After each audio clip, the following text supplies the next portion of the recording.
मैं जो बना रहा हूँ वो इतिहास है।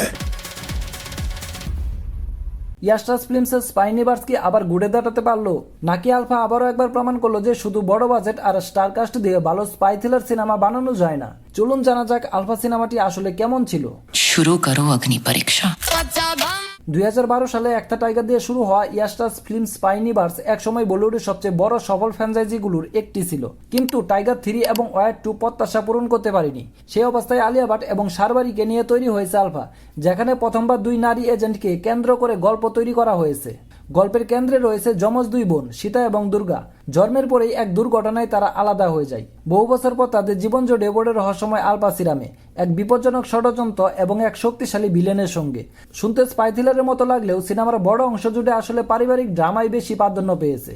অভিনয়ের দিক থেকে পুরো সিনেমার সবচেয়ে বড় শক্তি আলিয়া ভাট। তিনি চরিত্রে আত্মবিশ্বাসী, অ্যাকশন দৃশ্য দারুণ উপস্থিতি দেখিয়েছেন।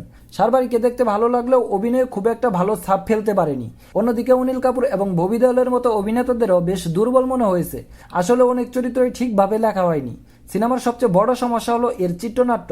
গল্পে নতুনত্ব নেই, থিল নেই, আর অনেক দৃশ্যে যুক্তির অভাব চোখে পড়ে। অ্যাকশন বড় হলেও উত্তেজনা তৈরি করতে পারে না, আর গানগুলো মনে রাখার মতো নয়। আর ঋত্বিক রোশনের কেমিও ভক্তদের জন্য বড় চমক হওয়ার কথা থাকলেও সেটিও খুব সাধারণভাবে উপস্থাপন করা হয়েছে। সব মিলিয়ে আলফা এমন একটি সিনেমা যেখানে স্টাইল আছে কিন্তু শক্তিশালী গল্প নেই। আলিয়া ভাট নিজের সেরাটা দেওয়ার চেষ্টা করেছেন, কিন্তু দুর্বল চিত্রনাট্য এবং সাধারণ পরিচালনা সেই প্রচেষ্টাকে বাঁচাতে পারেনি। আপনি যদি একটি টানটান স্পাই থ্রিলার দেখতে চান তাহলে হয়তো এই সিনেমা আপনাকে হতাশ করবে, তবে আলিয়া ভাটের পারফরমেন্স দেখতে চাইলে একবার দেখে নিতে পারেন। এই সিনেমাটির জন্য আমাদের রেটিং হচ্ছে 2/5। ভিডিওটি ভালো লাগলে লাইক করুন, চ্যানেলটি সাবস্ক্রাইব করুন, আর কমেন্ট করে জানান আলফা আপনার কাছে কেমন লেগেছে।